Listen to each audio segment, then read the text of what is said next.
Hello everyone, আসসালামু আলাইকুম। Welcome to my new blog. সম্মানিত সুধীরা, এটা হচ্ছে আমাদের গরুর জন্য শুকনো খড়। গরু অনেক পছন্দ করে এই খড়গুলো। দর্শক, সকলেই তো গরুর খামার করেছেন, আমিও শুরু করে দিয়েছি। একটু ক্যামেরাটা ভালো করে ধরো। গরুর খামার করে অনেকে লস খায়, অনেকের আবার লাভবান হয়, কিন্তু সঠিক সময় সঠিক সঞ্চয় করতে পারলে গরুতে অনেক লাভ আছে। বছর শেষে দেখবেন আপনার আইন নীতির ফলটা বছর শেষে পাবেন। হ্যাঁ, অনেক লোকসান খরচ তারা শুধু।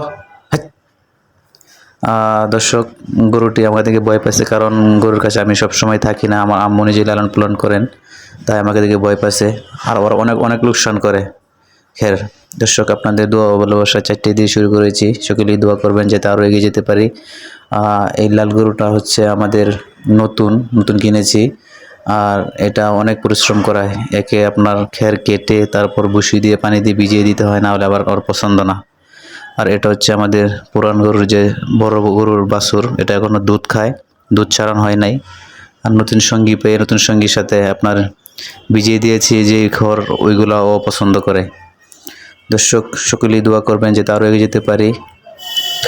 ওদেরকে খড় কেটে না দিলে অনেক লোকসান করে, কেটে দিলে ভালো হয়, অনেক মজা করে খায়, মানে খেয়ার নষ্ট করে না। দর্শক, সকলেই দোয়া করবেন।